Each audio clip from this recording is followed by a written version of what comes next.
área da saúde, acontece realmente este fenômeno da judicialização. Isso se dá exatamente porque o juiz tem em conta, ao apreciar uma eventual lesão ou ameaça de lesão à saúde, que é um direito fundamental, ele vai levar em conta esses grandes princípios da Constituição. O valor da dignidade intrínseca da pessoa humana, o direito à vida, o direito à segurança e o direito à saúde, que está consignado com todas as letras na Carta Magna. E o juiz também, tal como os médicos, eu sei que existem vários médicos aqui em nosso auditório, se não a maioria, precisa tomar medidas de urgência. Quando o paciente vem num pronto-socorro com uma ameaça de um infarto do miocárdio ou ameaça de um AVC, o médico ele precisa tomar uma medida urgente.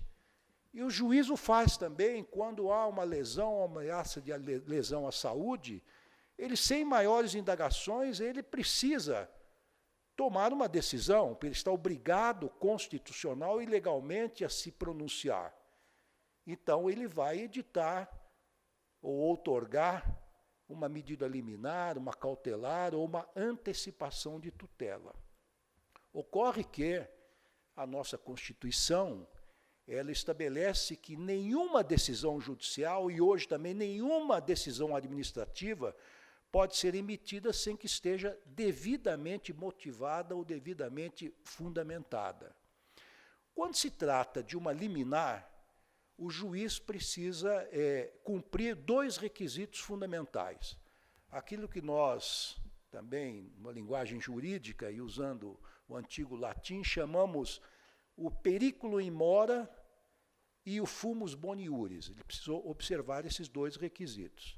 Em primeiro lugar, ele precisa verificar se existe o fumus boni iuris, mal traduzido, chamada fumaça do bom direito. Será que aquele pleito que ele tem que decidir urgentemente, ele aparenta ter uma base legal ou é alguma coisa completamente sem pé nem cabeça? De outro lado, ele precisa examinar se há um periculum in mora, um perigo na nemora. Se ele pode tomar essa decisão mais tarde, no julgamento do mérito da questão, ou se ele precisa tomar uma iniciativa jurisdicional imediata, porque o paciente pode morrer ou pode sofrer uma lesão irreversível. Nem sempre, evidentemente, o juiz tem condições de decidir isso com todos os dados técnicos necessários, diante do imenso volume de trabalho que ele tem. E, na dúvida, como se diz em direito penal, in dubio pro réu, na dúvida em favor do paciente, do réu, na questão da saúde, o juiz, in dubio pro paciente. Ele, muitas vezes, talvez, de uma forma, não digo sempre, porque os juízes brasileiros, felizmente, são dos mais preparados do mundo pelos rigorosíssimos concursos públicos que enfrentam, seja na área federal, seja na área estadual, seja na área trabalhista, ele, às vezes, para não pecar pela falta, ele pode, eventualmente, pecar pelo excesso. Mas volto já, me encaminhando para o encerramento, a esse fenômeno da judicialização que nós vivemos no mundo todo e que Boaventura Sousa Santos chamou de explosão de litigiosidade. E que eu chamo aqui, no Brasil, de cultura da litigiosidade. Nós importamos o malveso de outros países de levar tudo para o judiciário, ao invés de permitirmos que os mecanismos naturais da própria sociedade resolvam certos problemas que podem ser resolvidos, especialmente no que tange aos chamados direitos disponíveis. Os direitos patrimoniais são aqueles onde é possível uma negociação, uma certa transigência. Isso leva também, essa cultura da litigiosidade, a uma litigiosidade disseminada neste nosso país.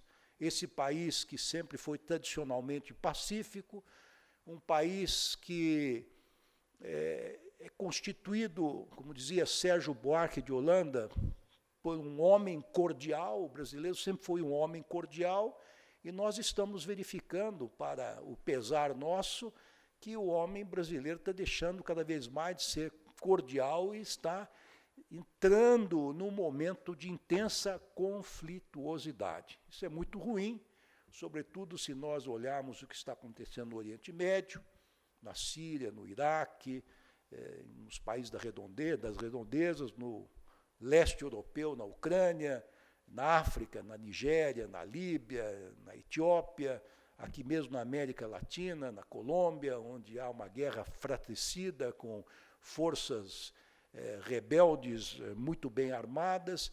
Então, nós temos que tomar cuidado, disse isso aos meus alunos hoje de manhã, para não importarmos artificialmente situações de conflito num país historicamente pacífico, num país de dimensões continentais, multicultural, multiétnico e que está, apesar das diferenças de renda, apesar dos problemas econômicos, é um país ainda que é um país onde pode-se viver com tranquilidade.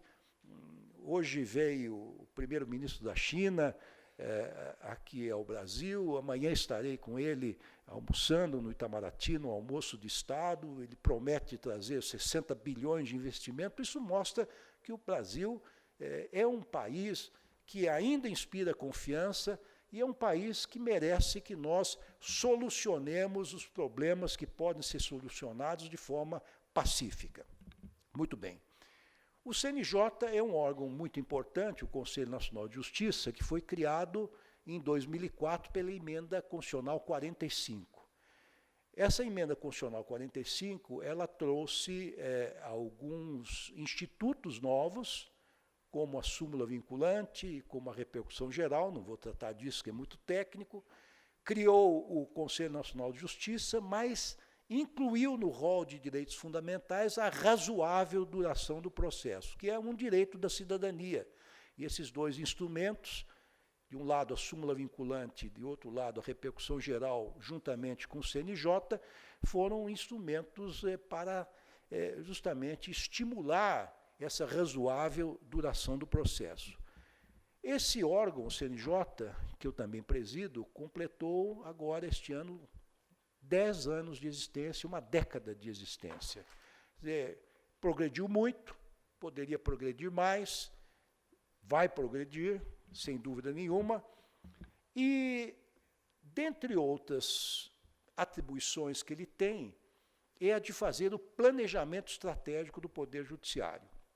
E esse planejamento estratégico, hoje em dia, evidentemente, não se faz a partir de apreciações cerebrinas da realidade, mas sim a partir de constatações empíricas do que acontece na realidade fenomenológica, na realidade fática.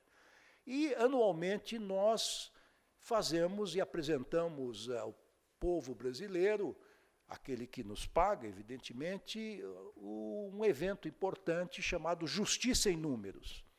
E no ano passado, em 2014, em novembro daquele ano, nós todos nos reunimos em Florianópolis, todos os tribunais brasileiros, magistrados, membros do CNJ, a doutora Débora esteve lá, e nesse Justiça em Números descobrimos que tínhamos em tramitação no Brasil cerca de 95 milhões de processos. Hoje, esse número atinge a cerca de 100 milhões de processos que crescem exponencialmente, e nós temos apenas no Brasil 16.500 juízes aproximadamente.